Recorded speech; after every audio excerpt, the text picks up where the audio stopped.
മനസ്സേ വ്യാകുലമരുതേ, കരുതാൻ നിനക്കവൻ മനമടുത്തുണ്ട്. മനസ്സേ വ്യാകുലമരുതേ, കരുതാൻ നിനക്കവൻ മനമടുത്തുണ്ട്.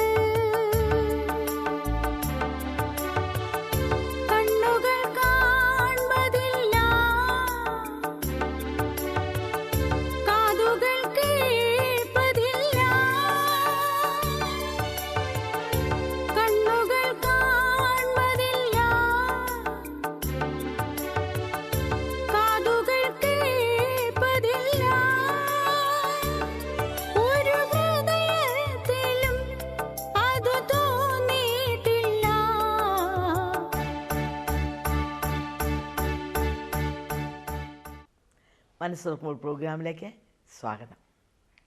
ഇന്നത്തെ നമ്മുടെ അതിഥിയായി കടന്നു വന്നിരിക്കുന്നത് ഷിക്കാഗോയിൽ റിയൽ എസ്റ്റേറ്റിൽ വർക്ക് ചെയ്യുന്ന ടോണിയുടെ വൈഫ് ചിൻറ്റുവാണ്.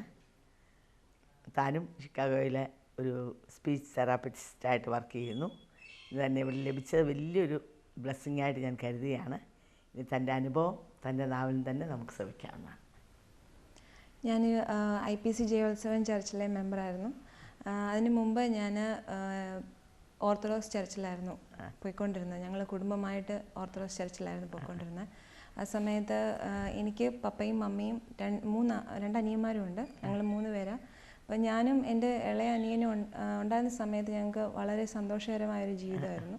അതിനുശേഷം ഞങ്ങളുടെ ഏറ്റവും ഇളയ അനിയൻ 92 ജനിച്ചപ്പോൾ ഞങ്ങൾ അറിഞ്ഞു അവന് ജന്മനാ കേൾവിയില്ലാത്തവനാണെന്ന് മനസ്സിലായി. ഞങ്ങൾ പല രീതിയിൽ എൻ്റെ അമ്മ അന്വേഷിച്ചു, ഇവനെ ഇങ്ങനത്തെ രീതിയിലൊന്ന് കേൾവിയിൽ ഒരു നോർമൽ കുട്ടിയായിട്ട് കൊണ്ടുവരാമെന്ന് ഞങ്ങൾ അന്വേഷിച്ചു. അപ്പോൾ ഞങ്ങൾക്ക് മനസ്സിലായിരുന്നു 95% കേൾവിക്കുറവുണ്ടെന്നത് ഞരമ്പിനെയാണ് ബാധിച്ചിരിക്കുന്നതെന്ന് മനസ്സിലായത്. ഇനി ദൈവത്തിനല്ലാതെ വേറെ ഒരു വഴിയിലൂടെ നമുക്കവനെ കൊണ്ടുവരാൻ ഒക്കത്തില്ല എന്ന് മനസ്സിലായി. അപ്പോൾ ഞങ്ങൾ പള്ളി പ്രാർത്ഥനയിൽ നിന്നും വ്യത്യസ്തമായി ഞങ്ങൾ ദൈവത്തെ കൂടുതൽ അന്വേഷിക്കാൻ തുടങ്ങി. അങ്ങനെ വേറിട്ട പ്രാർത്ഥനകളിൽ ഞങ്ങൾ പോകാൻ തുടങ്ങി. ആ സമയത്താണ് എനിക്ക് +2 കഴിഞ്ഞ് ഏത് കോഴ്സിന് പോകണമെന്ന് ഇങ്ങനെ ആഗ്രഹിച്ചിരുന്നപ്പോഴാണ് ഇവനിങ്ങനെ ഒരു പ്രശ്നം ഉള്ളതുകൊണ്ട് ഈ ഫീൽഡിലേക്ക് തന്നെ പോകണമെന്നൊരു ആഗ്രഹം ഉണ്ടായി. അങ്ങനെ സ്പീച്ച് തെറാപ്പിസ്റ്റായിട്ട് പോകണമെന്ന് ആഗ്രഹിച്ച് അതിൻ്റെ കോഴ്സിന് പോയി. അങ്ങനെ അത് കഴിഞ്ഞ് BSc കഴിഞ്ഞിട്ട് ഇൻറ്റേൺഷിപ്പിന് ഞാൻ ബാംഗ്ലൂർ പോയി. ആ സമയത്ത് എൻ്റെ കൂടെ ബ്രദർ ഒരു കുട്ടി ഉണ്ടായിരുന്നു. അപ്പോൾ അവളിലൂടെ ഈ വേറിട്ട ആരാധനയെക്കുറിച്ചും സ്നാനത്തെക്കുറിച്ചും രക്ഷിക്കപ്പെടലിനെ കുറിച്ചും കൂടുതൽ അറിഞ്ഞു.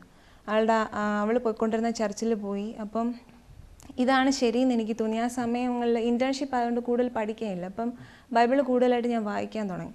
അപ്പം മനസ്സിലായി പുതിയ നിയമത്തിൽ എഴുതിയിരിക്കുന്ന വചനങ്ങൾ വെച്ചിട്ടല്ല നമ്മുടെ ചർച്ചിൽ പള്ളികളിൽ ഓർത്തഡോക്സ് പള്ളികളിലും മറ്റ് പള്ളികളിലും നടക്കുന്ന അങ്ങനെയല്ല എന്ന് മനസ്സിലായി. അത് ബോധ്യമായി. അപ്പോൾ അതിൻ്റെ കൂടെയാണ് ഇവളുടെ ചർച്ചിലും പോയപ്പോൾ ഇതാണ് ശരിയായ രീതി എന്ന് എനിക്ക് മനസ്സിലായി. അപ്പോൾ അവിടുത്തെ പാസ്റ്ററിനോട് എനിക്ക് രക്ഷിക്കപ്പെടണമെന്ന് പറഞ്ഞു. പാസ്റ്റർ അതിൻ്റെ വചനങ്ങൾ പറഞ്ഞു തന്നു എന്നെ. അപ്പോൾ തന്നെ ഞാൻ രക്ഷിക്കപ്പെട്ടു.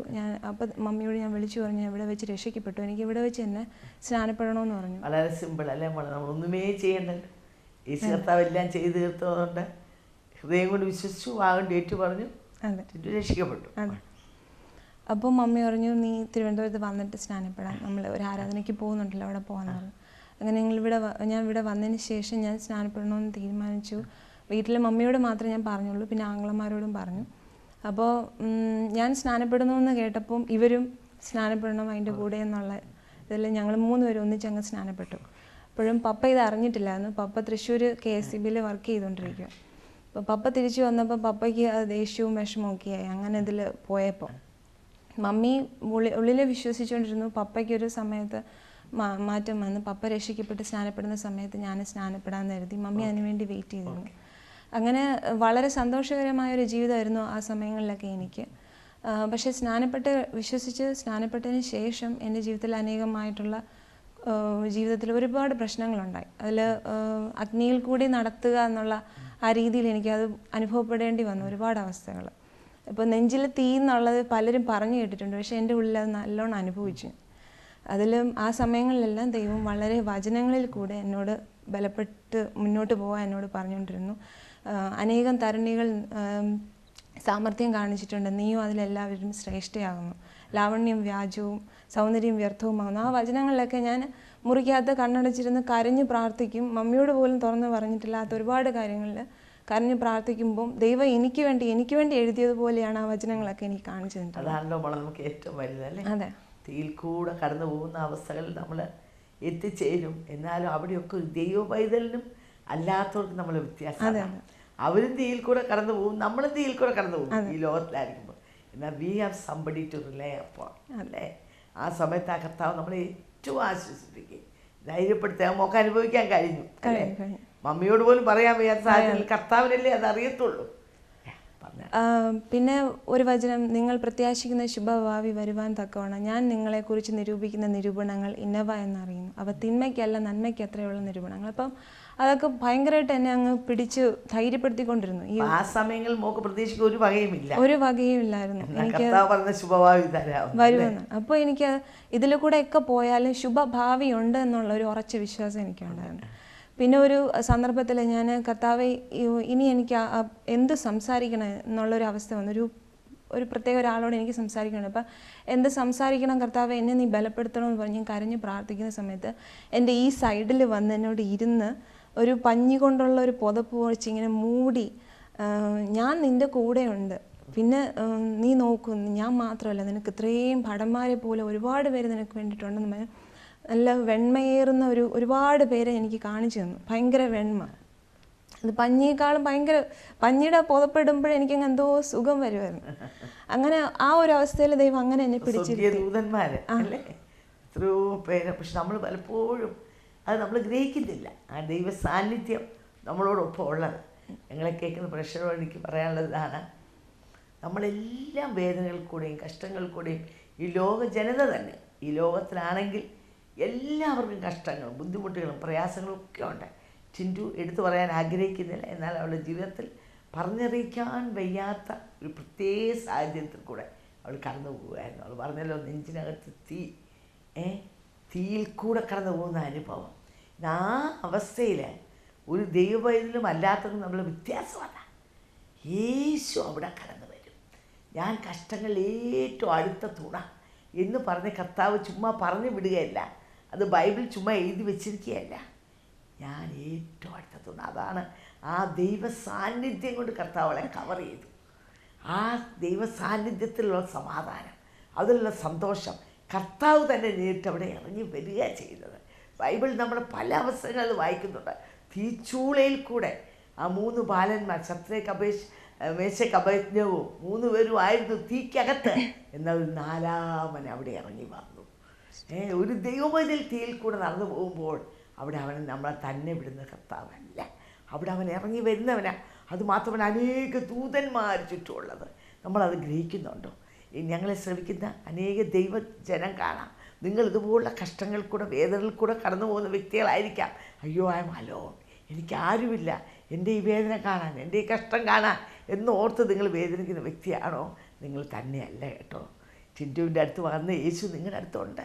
യേശു മാത്രമല്ല, യേശു വരുമ്പോൾ അവിടെ ദൈവ സാന്നിധ്യമുണ്ട്. 100 1000 ദൂതന്മാരവിടെ ഉണ്ട്. നമ്മൾ ബൈബിൾ വായിക്കുന്നുണ്ട്. എലിയാവ് കുന്നിന്മേൽ നിന്ന് പ്രാർത്ഥിച്ചുകൊണ്ടിരിക്കുക. അപ്പോൾ ഇതാ ബാല്യക്കാരൻ വന്ന് പറയുകയാണ്, തീർന്നു നിൻ്റെ എല്ലാ പർവ്വതത്തിന്മേൽ. എലിയാവിനോട് പറയുന്നത്, ഇതാ രാജാവിൻ്റെ സൈന്യം മുഴുവനും ഇവിടെ മൂടിയിരിക്കുന്നു. അപ്പം താൻ ദൈവദാസൻ വേറെ ഒന്നും പറഞ്ഞില്ല, ഇങ്ങനെ പ്രാർത്ഥിച്ചു, ദൈവമേ ഇവൻ്റെ കണ്ണൊന്ന് തുറക്കണമേ. അവൻ്റെ കണ്ണ് തുറന്നപ്പോൾ അവൻ കണ്ടത് ആ സൈന്യത്തെക്കാൾ 10 മടങ്ങ് സൈന്യം, സ്വർഗീയ സൈന്യം, ദൂതന്മാർ. വലിയ കുതിരപ്പടകളിൽ അവിടെ വന്നിരിക്കുക. പലപ്പോഴും നമ്മുടെ കണ്ണ് തുറക്കാത്തതുകൊണ്ടാണ് നമുക്കിത് കാണാൻ കഴിയുന്നത്. നിങ്ങൾ ഭയന്നിരിക്കുന്ന വ്യക്തിയായിരിക്കാം. നിങ്ങളിപ്പോൾ കടന്നു പോകുന്ന സാഹചര്യങ്ങളിൽ വളരെ വേദനിച്ച് അയ്യോ എൻ്റെ ഭാവി എന്തായിത്തീരും, ഞാൻ എങ്ങനെ ഇത് ഫേസ് ചെയ്യും എന്നോർത്ത് നിങ്ങൾ ഭയന്ന് നിൽക്കുന്ന വ്യക്തിയായിരിക്കാം. എന്നാൽ നിങ്ങൾ ഒരു കാര്യം ഓർക്കണം, you are not alone, somebody is with you. നിങ്ങളിലുള്ളവൻ ലോകത്തുള്ളവനേക്കാൾ വലിയവൻ, ആ വലിയവനായ കർത്താവാണ് നിങ്ങളോടുകൂടെ ഉള്ളത്. നിങ്ങളുടെ കണ്ണൊന്ന് തുറന്നാൽ മാത്രം മതി. നിങ്ങൾ അതിനു വേണ്ടി പ്രാർത്ഥിക്കുക. എൻ്റെ കർത്താവേ, എൻ്റെ അകത്തെ കണ്ണൊന്ന് തുറക്കണമേ. ഈ പുറത്തെ കണ്ണുകൊണ്ട് നോക്കുമ്പോഴാണ് നമുക്ക് പലതും അസാധ്യമായിട്ട് തോന്നുന്നത്. It's impossible. എനിക്ക് മുമ്പോട്ട് പോകാൻ കഴിവില്ല, എൻ്റെ സ്വന്തം ശക്തിയിൽ എനിക്ക് യാതൊരു നിർവാഹവും ഇല്ല. നിങ്ങളുടെ സ്വന്തം ശക്തിയിൽ നിങ്ങൾക്ക് നിർവാഹമില്ല. But he can do it for you. നിങ്ങളെ ശക്തനാക്കുന്ന മുഖാന്തരം you can face it, you can overcome it, you can get a great victory in this situation. പറഞ്ഞാൽ പോലെ അങ്ങനെ എൻ്റെ ഈ ശോധനകളിൽ കൂടെ ഞാൻ പോകുന്ന സമയത്താണ് അത് പപ്പയെ വളരെയധികം അത് സ്വാധീനിച്ചു. പപ്പ പിന്നെ വിശ്വാസത്തിലേക്ക് വരുവാനും സ്നാനപ്പെടുവാനും ഇടയായി. അതും ദൈവം നന്മയ്ക്കാക്കി അല്ലേ? അതിനുശേഷം ഞാൻ പ്രാർത്ഥിച്ചുകൊണ്ടിരുന്ന കർത്താവേ, എല്ലാവരുടെ മുമ്പിൽ ഒരുങ്ങി നിൽക്കുന്ന പെണ്ണ് കാണാൻ വരുമ്പോൾ എല്ലാവരുടെ മുമ്പിൽ ഒരുങ്ങി നിൽക്കുന്ന അതെനിക്ക് ഇഷ്ടമല്ല. അതുകൊണ്ട് ദൈവമേ, നീ ഉദ്ദേശിച്ച ആ വിശ്വാസിയായ ജീവിത പങ്കാളിയെ തന്നെ എനിക്ക് കൊണ്ടെത്തിക്കണമെന്ന് പറഞ്ഞു. അങ്ങനെ ഞാൻ പ്രാർത്ഥിച്ചുകൊണ്ടിരിക്കുന്ന സമയത്ത് ഒരിക്കലും എനിക്കൊരു സ്വപ്നം കാണിച്ചു തന്നു. സ്വപ്നത്തിൽ അദ്ദേഹത്തിൻ്റെ മുഖം എനിക്ക് കാണിച്ചു തന്നു. പിന്നീട് ആദ്യമായിട്ട് എന്നെ കാണാൻ വന്നതും അദ്ദേഹം തന്നെയായിരുന്നു. ഇത് തന്നെയാണെന്ന് ഞാൻ ഉറച്ചു വിശ്വസിച്ചു. കല്യാണം നടന്നു. അങ്ങനെ ഇരുന്നിട്ട് പിന്നെ അങ്ങനെ ഞങ്ങൾ സന്തോഷകരമായിട്ട് ജീവിക്കുമായിരുന്നു. അപ്പോൾ ഞാൻ 2011 ഇല്ല ഞാൻ 2011 എനിക്ക് പോകാൻ പറ്റിയത്. 2011 ഒക്ടോബറിൽ ഞാൻ ചിക്കാഗോയിലെത്തിയപ്പോൾ ഞാൻ പൂർണ്ണമായിട്ടും ഒരു കുഴപ്പമില്ലാത്തൊരു കുട്ടിയായിരുന്നു, ആരോഗ്യവതിയായിരുന്നു ഞാൻ. എന്നാൽ ഫെബ്രുവരിയിൽ 2012 ഫെബ്രുവരി മുതൽ എനിക്ക് ബ്ലീഡിങ്ങിൻ്റെ അസുഖം തുടങ്ങി. അപ്പോൾ ഞങ്ങൾ പല ഡോക്ടർമാരെയും കാണിച്ചു. അപ്പോൾ ഡോക്ടർമാർ പറയും അമേരിക്കൻ കാലാവസ്ഥയിലേക്ക് ഇന്ത്യൻ കാലാവസ്ഥയിൽ നിന്ന് പെട്ടെന്ന് വന്നപ്പോൾ ഉണ്ടായ ഹോർമോണൽ ചേഞ്ചാണ്, പിന്നെ ചെറിയൊരു ഇൻഫെക്ഷനേ കാണുന്നുള്ളൂ, അതിനൊരു ആൻറ്റിബയോട്ടിക് തരാം, അത് കഴിച്ചു, പിന്നെ ഫുഡിൽ ഒക്കെ കൺട്രോൾ ചെയ്താൽ മതി എന്നൊക്കെ പറഞ്ഞു. അപ്പോൾ ഞങ്ങൾ അങ്ങനെ കരുതി ഞങ്ങൾ 2-3 മാസം അങ്ങനെയൊക്കെ പോയിട്ട് ഒരു വ്യത്യാസം കണ്ടില്ല. പിന്നെ എൻ്റെ മമ്മിയോട് ഞാൻ വിളിച്ചു പറഞ്ഞു, ഇങ്ങനെ പ്രശ്നമുണ്ട്, ഇത് നിൽക്കുന്നില്ല. അപ്പം മമ്മിയും ചർച്ചിലുള്ള എല്ലാ വിശ്വാസികളോടും സ്ത്രീകളോടും എല്ലാവരോടും പറഞ്ഞു, പ്രാർത്ഥിച്ചതിന് ശേഷം ഞങ്ങൾ കരുതി ഇനി പുതിയൊരു ഡോക്ടറിനെ പോയി കാണാം, ഒരു ഗൈനക്കോളജിസ്റ്റിനെ പോയി കാണാം. അങ്ങനെ പോയി കണ്ടപ്പോൾ ഡോക്ടർ കണ്ട ഉടനെ തന്നെ പറഞ്ഞു, വെളിയിൽ ബൾജ് ചെയ്ത് നിൽക്കുന്നതായിട്ട് കാണുന്നു, നിങ്ങൾ യൂട്രസ് ബൾജ് ചെയ്തിട്ടുണ്ടെന്ന് തോന്നുന്നു, നിങ്ങൾ സ്കാൻ ചെയ്യണമെന്ന് പറഞ്ഞു. അങ്ങനെ അൾട്രാസൗണ്ട് സ്കാൻ ചെയ്തു. അതിൻ്റെ കൂടെ അവർ ബ്ലഡിൻ്റെ ടെസ്റ്റും അവരെടുത്തു. എൻ്റെ രണ്ടിൻ്റെ റിസൾട്ട് ഒക്ടോബർ 22 വന്നു. ഡോക്ടർ വിളിച്ച് പറയുക, അവിടെയൊക്കെ ആണെങ്കിൽ നേരെ പേഷ്യൻറ്റിനോടാണ് പറയുന്നത്. അപ്പോൾ എന്നെയാണ് വിളിച്ച് പറയുന്നത്, ടിൻറ്റുവിൻ്റെ 2 ഓവറിയിലും സിസ്റ്റ് ഉണ്ട്, ഒരെണ്ണത്തിന് 10 സെൻറ്റിമീറ്ററും ഒരെണ്ണത്തിന് 7 സെൻറ്റിമീറ്ററും വലിപ്പമുണ്ട്, എത്രയും വേഗം നീക്കം ചെയ്യണം. പിന്നെ ഞങ്ങൾ ബ്ലഡ് ടെസ്റ്റ് റിസൾട്ട് നോക്കിയപ്പോൾ അതിനകത്ത് ജസ്റ്റ് വാട്ടർ അല്ല, ക്യാൻസർ കമ്പോണൻ്റ് കൂടെ ഉണ്ട്. അപ്പോൾ ഒട്ടും ഇനി താമസിക്കരുത്, എത്രയും വേഗം ചെയ്യണമെന്ന് പറഞ്ഞു. അപ്പോൾ ഞങ്ങൾക്കത് വളരെ ഭാരത്തിലായി. ക്യാൻസർ എന്നുള്ള വാക്ക് കേൾക്കുമ്പോൾ ആരായാലും വളരെ പെട്ടെന്ന് തകർന്നു പോകും. അപ്പോൾ ഞങ്ങൾ രണ്ടുപേരും ഇരുന്ന് പ്രാർത്ഥിക്കാൻ തുടങ്ങി. അതൊരു സൺഡേയിലാണ് ഞങ്ങൾ ഈ കാര്യം അറിയുന്നത്. മൺഡേ രാവിലെ ആയപ്പോഴത്തേക്കിനും എനിക്ക് അടിവയറ്റിൽ നിന്ന് ഭയങ്കര ശക്തമായൊരു വേദന വന്നു. ആ വേദന മേളിലോട്ട് ഇങ്ങനെ കയറി ഷോൾഡർ വരെ വന്ന് എന്തോ പിടിച്ച് വലിക്കുന്ന മാതിരി, എന്തോ പുറത്തിരുന്ന് വലിക്കുന്ന പോലെ എന്തോ ഒരു അവസ്ഥയായിരുന്നു. അതൊരു 10 മിനിറ്റോളം ആ വേദന ഇങ്ങനെ പിടിച്ചു നിന്ന്. അപ്പം ഞാൻ കുനിഞ്ഞ് കിടന്ന് മലർന്ന് എന്തോ ചെയ്യണ്ടേ, ഇരിക്കണോ കിടക്കണോ എന്ത് വേണോ അറിയാം, ഞാൻ ഉറക്കെ കരയാൻ പോലും പറ്റാത്തൊരവസ്ഥയിൽ ഇരിക്കുന്നത്. അത് എൻ്റെ ഈ പൊളച്ചിലുണ്ടപ്പോൾ അച്ചാച്ചനൂടെ വിഷമമായി. അച്ചാച്ചനിരുന്ന് പ്രാർത്ഥിക്കാൻ തുടങ്ങി. അച്ചാച്ചനും കരഞ്ഞു, അത്ര വിഷമത്തിലായിപ്പോയി. ആ ഒരു വേദന കഴിഞ്ഞ് പിന്നെ നോക്കുമ്പോൾ എൻ്റെ വയറങ്ങ് ഭയങ്കരമായിട്ട് വീർത്തു. രാവിലെ ഒരു കപ്പ് ചായ കുടിച്ചത് മുഴുവൻ ഛർദ്ദിക്കാൻ തുടങ്ങി. ഛർദ്ദിച്ച് പിന്നെ തുപ്പൽ മാത്രം, വെള്ളം മാത്രം ഇങ്ങനെ പോകും, പക്ഷെ ഛർദ്ദിലായിട്ട് ഇങ്ങനെ വരിക. പിന്നെ ആമാശയത്തിന് ഭയങ്കര വേദന. ആമാശയം എവിടെയാണ് നമുക്കറിയാൻ ഒക്കത്തില്ലായിരിക്കും, പക്ഷേ ഈ വേദന, ഈ ഛർദ്ദിൽ കാരണം അതിനും എന്തോ കുഴപ്പം പറ്റിയിട്ട് അതും എനിക്ക് വേദന അറിയാനുണ്ട്, ഉള്ളിൽ ആ വേദന അനുഭവിക്കാൻ പറ്റി. പിന്നെ ഈ വയറങ്ങ് ഭയങ്കരമായിട്ട് വീർക്കുക, എനിക്ക് നടക്കാൻ മേലാതാകുക. ഇവിടെയുള്ള മസിലുണ്ട്, ഒരു ശ്വാസകോശം നമ്മൾ എടുക്കുമ്പോഴൊരു മസിലുണ്ട്, ആ മസിലും താഴെ അടിവയറ്റിലും ഒക്കെ ആയിട്ട് അങ്ങ് മസിൽ മുഴുവൻ വലിഞ്ഞ് വേദന എടുക്കുക. അപ്പോൾ ഓരോ തവണ ഞാൻ ശ്വാസം എടുക്കുമ്പോഴും വെളിയിലേക്ക് പോകുമ്പോഴും ഈ മസിലുകളെല്ലാം വലിഞ്ഞങ്ങ് വേദന എടുക്കുക.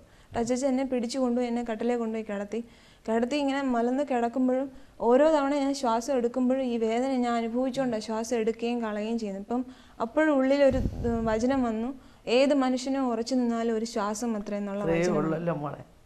അപ്പോൾ ഞാൻ ഉറപ്പിച്ചു ഇപ്പോൾ ആ ശ്വാസത്തിലാണ് ഞാൻ നിൽക്കുന്നത്. ഞാൻ ഭക്ഷണം കഴിച്ചിട്ടില്ല, ഒന്നും ചെയ്തിട്ടില്ല, ആ ശ്വാസത്തിൽ മാത്രം നിൽക്കുന്നത്.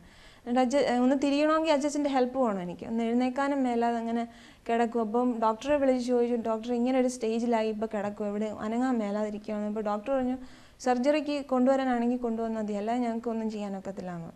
അപ്പോൾ ഞങ്ങൾക്ക് അത് കൂടുതൽ വിഷമമായി. ഇപ്പോൾ ഇത് തിങ്കളാഴ്ച രാവിലെ എനിക്ക് പ്രശ്നം വരുന്നത്. ഞാൻ പിന്നെ അവിടെ കിടക്കുക. വൈകുന്നേരം ആയപ്പോഴത്തേക്കിനും ഞങ്ങൾ പറഞ്ഞു ഇനി വീട്ടിൽ വിളിച്ച് പറയാം, ഇങ്ങനൊരു അസുഖം കൂടെ ആണല്ലോ എന്ന് പറഞ്ഞ് എനിക്ക് സംസാരിക്കാൻ മേലെങ്കിലും സന്ധ്യ ആയപ്പോഴേക്കും ഞാൻ വിളിച്ചു. സന്ധ്യ അവിടെ തിങ്കളാഴ്ച വൈകുന്നേരം എന്ന് പറയുമ്പോൾ ഇവിടെ ചൊവ്വാഴ്ച രാവിലെ.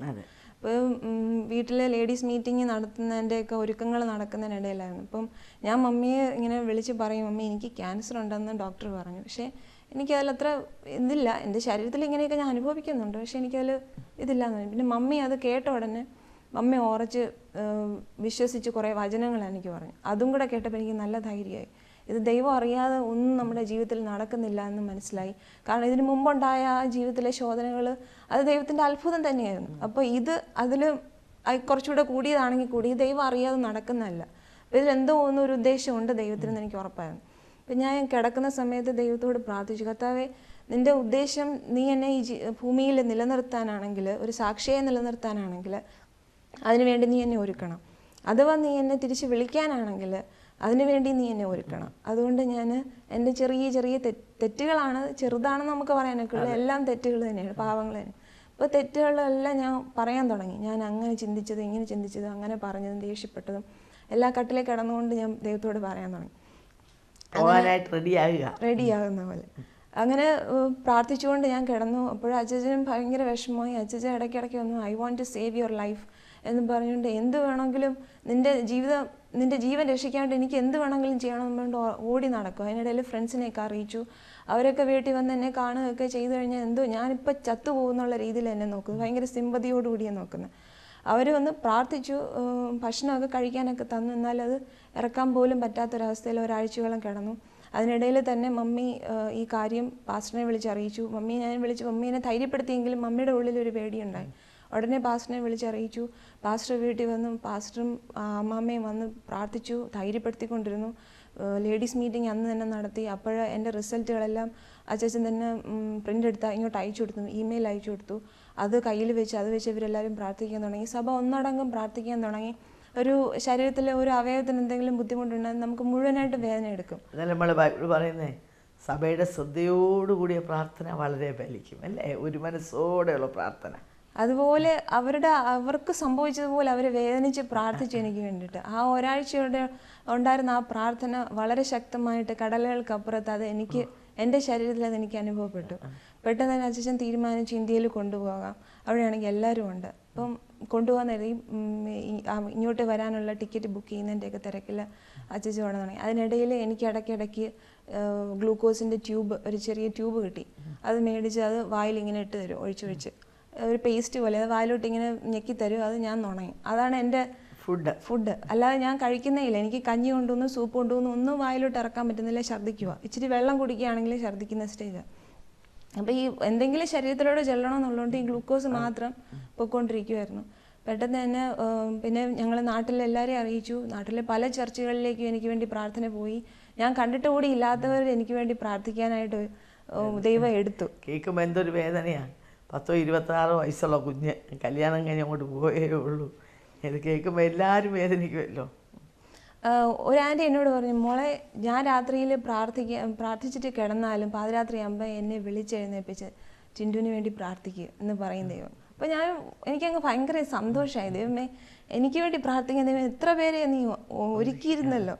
അപ്പോൾ അതിനു വേണ്ടി അത്രയ്ക്കും ഞാൻ എന്തുവാന്നൊക്കെ എനിക്ക് ആലോചിച്ചു. അങ്ങനെ ഒരാഴ്ച കൊണ്ട് എനിക്ക് ടിക്കറ്റൊക്കെ ബുക്ക് ചെയ്തു. പെട്ടെന്ന് തന്നെ എനിക്കിങ്ങോട്ട് വരാൻ പറ്റി. സാൻഡി കൊടുങ്കാറ്റൊക്കെ വരുന്നുണ്ട്, ഇപ്പം പ്ലെയിനൊന്നും എല്ലാം ക്യാൻസൽ ചെയ്യും എന്നുള്ള വാർത്തയൊക്കെ കേട്ടു. എന്നാലും ഞങ്ങൾ പ്രാർത്ഥനയ്ക്ക് വേണ്ടിയിട്ട് ഇങ്ങോട്ട് വിളിച്ചു പറഞ്ഞു. എല്ലാവരും പ്രാർത്ഥിച്ചുകൊണ്ടിരുന്നു. ഞങ്ങളുടെ പ്ലെയിൻ എടുത്തു കഴിഞ്ഞിട്ടുള്ള ബാക്കി എല്ലാ പ്ലെയിനും ക്യാൻസൽ ചെയ്തു. അല്ലേ മോളെ, അല്ലെ നീ ഇവിടെ വന്ന് എത്തുമോ? എത്ര ആയിരക്കണക്കിന് ഫ്ലൈറ്റുകളാണ് ക്യാൻസലായി പോയത്. അപ്പോൾ അതിലും കർത്താവിൻ്റെ കരം അവിടെ ഇറങ്ങി പ്രവർത്തിച്ചു. നിന്റെ plane God made it sure that you are getting out of us അല്ലേ. അപ്പോൾ ഈ ഒരാഴ്ചയായിട്ട് ഭക്ഷണമൊന്നും വയറ്റിലേക്ക് ചെല്ലാത്ത കാരണം എനിക്ക് നടക്കാനൊന്നും മേലായിരുന്നു. അപ്പം ഇവിടെ എത്തുമ്പോഴേക്ക് വീൽ ചെയർ പറഞ്ഞിട്ടുണ്ടായിരുന്നു. ഇപ്പം എയർപോർട്ടിൽ നിന്ന് ഇറങ്ങി വരുമ്പോൾ ഞാൻ വീൽ ചെയറിലാണ് വരുന്നത്. വീൽ ചെയറിൽ എൻ്റെ ഛർദിലും കൂടെ ആയത് കാരണം കണ്ണൊക്കെ കുഴിഞ്ഞു, വായിച്ചോ ഇതൊക്കെ ചുങ്ങി, അങ്ങ് നിറമൊക്കെ മാറി, ചുണ്ടിൻ്റെ കളറൊക്കെ ഇതൊക്കെ മാറി, ഒരുതരം എന്തോ വേറൊരു കളറൊക്കെയാണ്. അതും കൂടെ ഞാൻ കണ്ണാടി കണ്ടപ്പോൾ എനിക്ക് ചെറിയ പേടിയൊക്കെ ഉണ്ടായിരുന്നു. എന്നാലും ഇതിലെന്തോ ദൈവത്തിൻ്റെ ഉദ്ദേശം ഉണ്ടെന്നുള്ള ഉറപ്പ് നല്ലപോലെ എനിക്കുണ്ടായിരുന്നു. അങ്ങനെ തിരിച്ചിവിടെ വന്നു. ഞാൻ വെളുപ്പിന് ഇവിടെ എത്തി. പാസ്റ്റർ പറഞ്ഞു നേരെ വീട്ടിലോട്ട് വന്നാൽ മതി, ആശുപത്രിയിലോട്ട് പോകണ്ടെന്ന്. അങ്ങനെ ഞങ്ങൾ വീട്ടിലോട്ട് എത്തി. പാസ്റ്റർ ഉടനെ തന്നെ വന്ന് പാസ്റ്റർ അമ്മാമ്മയും വന്ന് എനിക്ക് വേണ്ടി പ്രാർത്ഥിച്ചു. പ്രാർത്ഥിച്ചതിന് ശേഷം ഞാൻ രാവിലെ ഭക്ഷണം കഴിച്ചു. എനിക്ക് അതുവരെ ഛർദിലും പ്രശ്നമായിരുന്നു. ഞാൻ ഇഡ്ഡലി ആയിരുന്നു തോന്നുന്നു കഴിച്ചത്. കഴിച്ചോ? എത്ര ഇഡ്ഡലി കഴിച്ചു? 3 എണ്ണം കഴിച്ചു. അങ്ങനെ എനിക്കത് കഴിക്കാനും പറ്റി. എനിക്ക് ഛർദിലും ഇല്ല, ഒരു കുഴപ്പമില്ല. എന്നാൽ അച്ഛൻ വരുന്ന വഴി ഞാൻ കൂടുതൽ സമയം ഉറങ്ങാൻ വേണ്ടിയിട്ട്, ഇനി കഴിക്കാതിരിക്കാൻ വേണ്ടി എനിക്ക് ഉറക്കഗുളിയും കൊണ്ട് തന്നിട്ട് എന്നെ കൊണ്ടുവന്നു. അങ്ങനെ അത്ര ഇതിൽ വന്നു. പക്ഷേ ഇവിടെ വന്ന് ഭക്ഷണം കഴിച്ചു. ഞങ്ങൾ കിംസ് ഹോസ്പിറ്റലിൽ പോയി. ഹോസ്പിറ്റലിൽ പോയി ഡോക്ടർ അവിടെ വെച്ച് ചെക്ക് ചെയ്ത എല്ലാ ടെസ്റ്റുകളും ഇവിടെ തന്നെ ചെക്ക് ചെയ്ത് ഉടനെ തന്നെ അവർ പറഞ്ഞു ഇതിനകത്ത് ക്യാൻസർ ഒന്നും ഞങ്ങൾ കാണുന്നില്ല. വാട്ട് ആൻ അമേസിങ് ടെസ്റ്റിമണി അല്ലേ? ഞങ്ങൾ കേൾക്കുന്ന പ്രേക്ഷകർ എനിക്ക് പറയാനുള്ളത്, യേശു ഇന്നും ജീവിക്കുന്നു. അമേരിക്കയിൽ നമ്മൾ ഇവിടുന്ന് ട്രീറ്റ്മെൻറ്റിന് സാധാരണ ഇവിടെ ചെയ്യാൻ പറ്റാതെ അമേരിക്കയ്ക്കാണ് കൊണ്ടുപോകുന്നത്. അവിടെ എല്ലാ ലേറ്റസ്റ്റ് ടെസ്റ്റിങ്സ് ട്രീറ്റ്മെൻറ്റ്സ് എല്ലാം ഉണ്ട്. അവിടെയുള്ള ഡോക്ടർമാർക്ക് പോലും ഫർദർ ഒന്നും ചെയ്യാൻ കഴിയാത്ത അവസ്ഥയിലാണ് ടിൻഡുവിനെ മടക്കി ഇന്ത്യയിലേക്ക് കൊണ്ടുവരുന്നത്. എന്നാൽ ഏത് ഇന്ത്യയിലെയോ അമേരിക്കയിലെയോ ഏത് ഡോക്ടേഴ്സിനേക്കാൾ വലിയൊരു ഡോക്ടറാണ് യേശു ക്രിസ്തു. താൻ പറഞ്ഞു ഞാൻ നിന്നെ സൗഖ്യമാക്കുന്ന യഹോവ. അപ്പോൾ ആ വലിയ ഡോക്ടർ, സൗഖ്യമാക്കുവാൻ കഴിവുള്ളവൻ, യാതൊരു മരുന്നും കൂടാതെ യാതൊരു ട്രീറ്റ്മെൻറ്റും കൂടാതെ തന്നെ സൗഖ്യമാക്കുവാൻ കഴിവുള്ള യേശു ഇന്നും ജീവിക്കുന്നു എന്നുള്ളതിൻ്റെ വലിയ തെളിവായിട്ടുണ്ട്. എന്ന് പറഞ്ഞാൽ നമ്മൾ ഇതിൽ മനസ്സിലാക്കേണ്ട കാര്യം, കർത്താവിൻ്റെ ഒരു പൈതൽ, അവൾ വേറെ ഒന്നും ചെയ്തില്ല. യേശുവിനെ ഹൃദയം കൊണ്ട് വിശ്വസിച്ചു, വാവുകൊണ്ട് ഏറ്റു പറഞ്ഞു, യേശുവിനെ രക്ഷിതാവും കർത്താവുമായി സ്വീകരിച്ചു. അങ്ങനെ സ്വീകരിച്ച ഒരു ദൈവപൈതലിന് വേണ്ടിയാണ് കർത്താവ് ഇറങ്ങി പ്രവർത്തിക്കുന്നത്.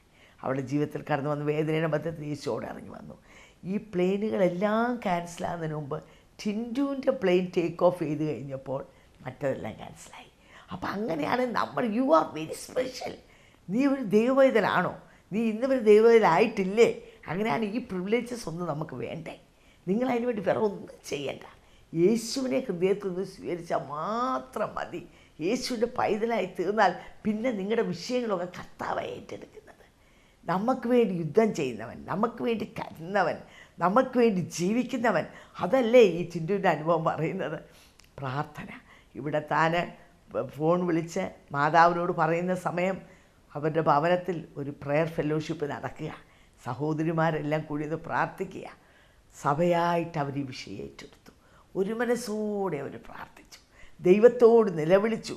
നമ്മൾ ബൈബിൾ വായിക്കുന്നുണ്ട്, വലിയ വിഷയങ്ങൾ വന്ന സമയങ്ങളിലെല്ലാം ശിഷ്യന്മാർ ഒരു മനസ്സോടെ നിലവിളിച്ചു. പത്രോസിനെ കാരാഗ്രഹത്തിൽ അടച്ചിരിക്കുന്നു. സഭ ഒന്നടക്കം പ്രാർത്ഥിച്ചുകൊണ്ടിരിക്കുമ്പോൾ തന്നെ കഥകളിലൊരു മുട്ട കഥ തന്നപ്പോൾ പത്രോസ് 1-ാം കാവലും 2-ാം കാവലും 3-ാം കാവലും എല്ലാം കടന്ന് സ്വർഗത്തിലെ ദൂതൻ പത്രോസിനെ അവിടെ കൊണ്ട് നിർത്തി. പ്രാർത്ഥനയ്ക്ക് മറുപടിയില്ലാത്ത വിഷയങ്ങളില്ല. വിശ്വാസത്തോടുകൂടെ ടിൻഡു പറഞ്ഞു കണ്ണുനീരോടെ പ്രാർത്ഥിച്ചത്. നമ്മുടെ കർത്താവ് കണ്ണുനീര് കണ്ട് മറികടക്കാത്ത ദൈവമാണ്. എവിടെയെല്ലാം ഒരു സഹോദരി കരഞ്ഞിട്ടുണ്ട്, അവിടെയെല്ലാം യേശു നിന്നിട്ടുണ്ട്. നിൻ്റെ ആവശ്യം എന്താണ്? അത്ഭുതകരമായ സൗഖ്യത്തിൻ്റെ ടെസ്റ്റിമണിയാണ് നമ്മൾ കേൾക്കുന്നത്. എന്തെന്നാൽ യേശുവിൻ്റെ അടിപ്പിണരാൽ നമുക്കവർ സൗഖ്യം തന്നിരിക്കുക. അടിപ്പിണരിൽ കർത്താവ് ഏറ്റപ്പോൾ അതിനകത്ത് എല്ലാ രോഗവും, അതിനകത്ത് നിങ്ങളുടെ ജലദോഷം തൊട്ട് ക്യാൻസർ വരെയുള്ള സകല രോഗവും യേശു തൻ്റെ മേൽ ചുമന്നൊഴിച്ചു. യേശുവിൻ്റെ നാമം മഹത്വം എടുക്കുവാൻ തക്കവണ്ണം ഇന്നും യേശു ജീവിക്കുന്നു എന്ന് ലോകം കാണുവാൻ തക്കവണ്ണം അവിടെ ദൈവാത്മാവ് ടിൻഡുവിനോട് തന്നെ തൻ്റെ ഹൃദയത്തിൽ തന്നെ ഒരു ഉറപ്പ് കൊടുത്തു. ഇതൊരു സാക്ഷ്യത്തിന് വേണ്ടി. താൻ പറഞ്ഞു കർത്താവെ അങ്ങോട്ട് എടുക്കുകയാണെങ്കിൽ ശുദ്ധീകരിച്ചെടുക്കണം, ഇങ്ങോട്ട് എടുക്കുകയാണെങ്കിൽ എന്തു ചെയ്യണം? എന്നെ സാക്ഷ്യത്തിലാക്കണം. അങ്ങനെയാണെങ്കിൽ ഇപ്പോൾ നിങ്ങളുടെ മുമ്പിലിരുന്നു കൊണ്ട് ഈ സാക്ഷ്യം പറയാനാണ് ടിൻഡുവിനെ കർത്താവ് സൗഖ്യമാക്കിയത്. നിശ്ചയമായും ദൈവത്തിൻ്റെ വലിയ സ്നേഹം, ദൈവത്തിൻ്റെ കരം ആ കുട്ടിയിൽ പ്രവർത്തിച്ചു. ഇന്ന് രാത്രി ഫ്ലൈറ്റിന് ടിൻറ്റു മടങ്ങി ഷിക്കാഗോയ്ക്ക് പോവുക. അപ്പം അതിനു മുമ്പ് ഇങ്ങനെ ഇവിടെ കടന്നു വരുവാനും നിങ്ങളോടെല്ലാം തൻ്റെ ഈ ടെസ്റ്റ് മണി പറയാനും this was God's perfect will എന്ന് പറഞ്ഞാൽ ഇതുപോലെ വേദനയിൽ കൂടെ കടന്നു പോകുന്നവരെ you might be diagnose cancer now. നിങ്ങളുടെ ജീവിതത്തിൽ നിങ്ങളിപ്പം ഹോസ്പിറ്റൽ കിടക്കുന്ന വ്യക്തിയായിരിക്കാം. ടിൻറ്റു കിടന്നപോലെ കിടക്കയിൽ കിടന്നുകൊണ്ട് ഇടത്തോട്ടോ വലത്തോട്ടോ തിരിയാൻ കഴിയാതെ ഹസ്ബൻഡിൻ്റെ സഹായത്തോടെയാണ് ഇടത്തോട്ടോ വലത്തോട്ടോ തിരിഞ്ഞത്. ഒന്നും കഴിക്കാൻ വയ്യാതെ വെറും ഗ്ലൂക്കോസോ ട്രിപ്പോ ഇട്ട് വൊമിറ്റ് ചെയ്യുന്ന വ്യക്തിയായിരിക്കാം. ലോകം പറഞ്ഞ് വിധി എഴുതി കാണാം, you don't have any hope, നിങ്ങൾക്കൊന്നുമില്ല ഇനി മുമ്പോട്ട് പ്രത്യാശയ്ക്ക് എന്ന് പറഞ്ഞ വ്യക്തിയായിരിക്കാം. എന്നാൽ ഇതാ ആരോഗ്യവതിയായിട്ട് ഇരിക്കുന്നൊരു ടിൻറ്റു. ആ ടെസ്റ്റ്മണി നിങ്ങളോട് സംസാരിച്ചു കൊണ്ടിരിക്കുക. നിങ്ങളുടെ ജീവിതത്തിലും ഇത് സംഭവിക്കാൻ കഴിയും. നിങ്ങൾ കർത്താവിനെ ഒന്ന് വിശ്വസിക്കാൻ കഴിയുമോ? നിങ്ങളുടെ ഭാരം അവങ്കിലേക്ക് ഇറക്കി വയ്ക്കാൻ കഴിയുമോ? അവനെ കഷ്ടകാൽ ഞാൻ എന്നെ വിളിച്ചപേക്ഷിക്കുകയും നീ എന്നെ വിളിച്ചപേക്ഷിക്കുകയും ഞാൻ നിനക്ക് ഉത്തരം അരുളുകയും ചെയ്യും. ആർക്കാ ഉത്തരം അരുളുന്നത്? അത്യുന്നതൻ്റെ മറവിൽ വസിക്കുകയും സർവശക്തനെ നേരിൽ പാർക്കുകയും ചെയ്യുന്ന വ്യക്തിക്കാണ് അവരുത്തരം അരുളുന്നത്. അങ്ങനെയാണെങ്കിൽ ഇതുവരെയും നിങ്ങൾ ആ സർവശക്തൻ്റെ നേരിൽ വന്നിട്ടില്ല എങ്കിൽ, ആ യേശു നിങ്ങളുടെ ഹൃദയത്തിൽ ഇതുവരെയും വന്നിട്ടില്ല എങ്കിൽ, നിങ്ങൾ വേദനയോടെ നെടുവീർപ്പിട്ട് നിങ്ങൾ കരയെ മാത്രമല്ല ഈ സമയം ഒരു വാക്ക് പ്രാർത്ഥിക്കൂ. ടിൻറ്റുവിനെ വിടുവിച്ച യേശുവേ, നീ ഇന്നും ജീവിക്കുന്നുവെങ്കിൽ എൻ്റെ ഹൃദയത്തിലേക്കൊന്ന് കടന്നു വരണമേ, എന്നെയും അങ്ങയുടെ പൈതലാക്കി തീർക്കണമേ. ഈ അരിഷ്ടാവസ്ഥയിൽ നിന്ന്, ഈ വേദനയിൽ നിന്ന്, മരണത്തെ മുഖാമുഖമായി കാണുന്നതിൻ്റെ ഈ അവസ്ഥയിൽ നിന്ന് ടിൻറ്റുവിനെ വിടുവിച്ച കർത്താവേ, എന്നെയും വിടുവിക്കണേ എന്നൊരു വാക്ക് നിങ്ങൾക്ക് പ്രാർത്ഥിക്കാൻ കഴിയുമോ? He's rights there beside you. അവൻ നിങ്ങളെ സ്നേഹിക്കുന്നു, അവൻ നിങ്ങളെ വിടുവിപ്പാൻ ആഗ്രഹിക്കുന്നു. ഈ സ്നേഹനിധിയായ നിങ്ങളെ സ്നേഹിക്കുന്ന കർത്താവിലേക്ക് നിങ്ങളെ ആഹ്വാനം ചെയ്തുകൊണ്ട് എൻ്റെ വാക്കിൽ നിന്ന് വിരമിച്ചോളൂ. ഇന്നത്തെ പ്രോഗ്രാം നിങ്ങൾക്ക് എല്ലാവർക്കും അനുഗ്രഹമായി തീർന്നെന്ന് ഞങ്ങൾ വിശ്വസിക്കുന്നു. നിങ്ങൾക്ക് എന്തെങ്കിലും അപേക്ഷകളോ പ്രാർത്ഥന വിഷയങ്ങളോ ഉണ്ടെങ്കിൽ ഞങ്ങളുമായി ബന്ധപ്പെടുക. ഞങ്ങളുടെ മേൽവിലാസം Bethesda communications, new India church of God, Chingavanam, Kottayam. Phone number 0481-243-0329, 653-3329. Mobile number 9447578202. Email mariamathampi@yahoo.com. അടുത്ത ആഴ്ച വീണ്ടും കാണാം ഇതേ സമയം. ദൈവം നിങ്ങളെ അനുഗ്രഹിക്കട്ടെ.